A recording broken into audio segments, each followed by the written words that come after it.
क्या आप भी उन लड़कियों में से हैं जिनसे ये कहा गया है कि अगर पीरियड्स में बाल धोए तो फिर माँ नहीं बन पाओगी, या फिर अगर पीरियड्स में बाल धोए तो जिंदगी भर का दर्द झेलना पड़ेगा। इतनी डरावनी बातें, वो भी तब जब आप खुद इतनी तकलीफ में हैं। लेकिन क्या कभी आपने रुककर सोचा है कि इन बातों में कितनी सच्चाई है? तो आज हम वही सच आपके सामने लेकर आने वाले हैं। इस वीडियो को अंत तक जरूर देखिएगा, क्योंकि हो सकता है कि कुछ मिनटों की सोच आपकी जिंदगी को बदल दे। स्वागत है आपका ग्लोरियस आयुर्वेदा में, जहां हम आपके अच्छे स्वास्थ्य की कामना करते हैं। अब जब बात बाल धोने की आती है तो लोगों की तरह तरह की राय और डर गहराई से अपनी जड़ें जमा चुका होता है। कई घरों में यहाँ तक कहा जाता है कि अगर तुमने पीरियड्स के दिनों में बाल धोए तो फिर कभी माँ नहीं बन पाओगी, या हो सकता है कि तुम्हारे गर्भाशय पर पानी चढ़ जाए, और तो और उम्र भर का कमर दर्द भी बना रहेगा। अब जरा सोचिए कि क्या बाल धोना इतना ही नुकसानदेह होता है, या फिर ये सब बातें सिर्फ डर और परंपरा से जुड़ी हुई हैं? तो आइए इसे थोड़ा और ज्यादा गहराई से समझने की कोशिश करते हैं। पीरियड्स का मतलब होता है शरीर का नेचुरल शुद्धिकरण होना। आयुर्वेद में इसको रजोवृत्ति कहा गया है।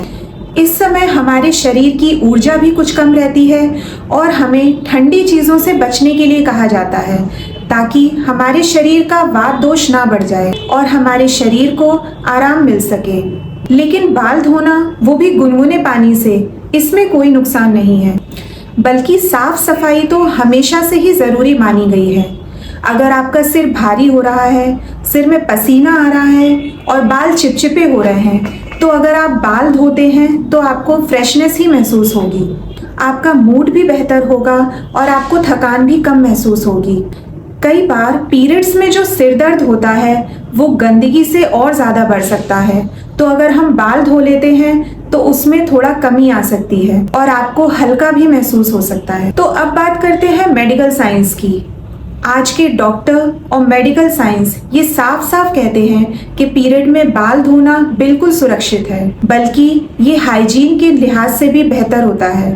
अब आप सोचकर देखिए कि अगर आप बाल नहीं धोते हैं तो आपके बालों में धूल, पसीना, मिट्टी सब इकट्ठे होकर बालों को कितना गंदा बना सकते हैं।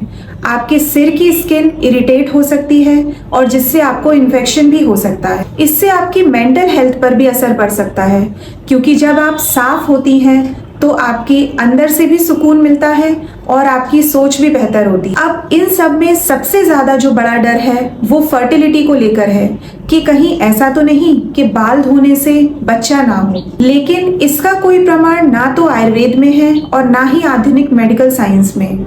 आज के समय पर प्रेगनेंसी से जुड़ी हुई अन्य समस्याएं ज्यादा जटिल हैं, जैसे पीसीओडी, हार्मोनल इम्बैलेंस, तनाव, नींद की कमी और पोषण की गड़बड़ी। इनका बाल धोने से कोई लेना देना नहीं है।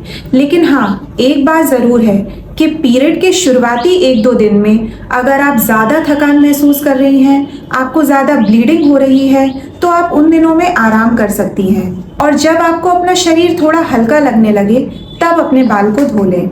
पर हाँ, इस बात का ध्यान रखना जरूरी है कि बाल धोने के लिए इस्तेमाल किया गया पानी ज्यादा ठंडा नहीं होना चाहिए। आप बाल अपने गुनगुने पानी से धोइए और इसके बाद सिर को अच्छी तरीके से सुखा लीजिए। इतना करना कुछ नुकसानदेह नहीं होता है, बल्कि आप और ज्यादा बेहतर महसूस कर सकते हैं। हमने जो भी मिथ सुन रखे हैं उनका ना तो कोई आधुनिक साइंस आधार है और ना ही धर्म। वो सिर्फ परंपराएं हैं जो सदियों से चली आ रही हैं। लेकिन अब जमाना बदल गया है, तो हमें खुद से और अपने शरीर से दोस्ती करनी है, अपने शरीर का अच्छे से ख्याल रखना है। अगर ये बातें आपके अंदर की किसी उलझन को सुलझा गई हैं, तो इस जानकारी को अपने तक सीमित मत रखिए। इस जानकारी को किसी बहन, बेटी या किसी अन्य महिला तक जरूर पहुंचाइए, क्योंकि जब एक महिला जागरूक होती है तो सारा समाज जागरूक होता है।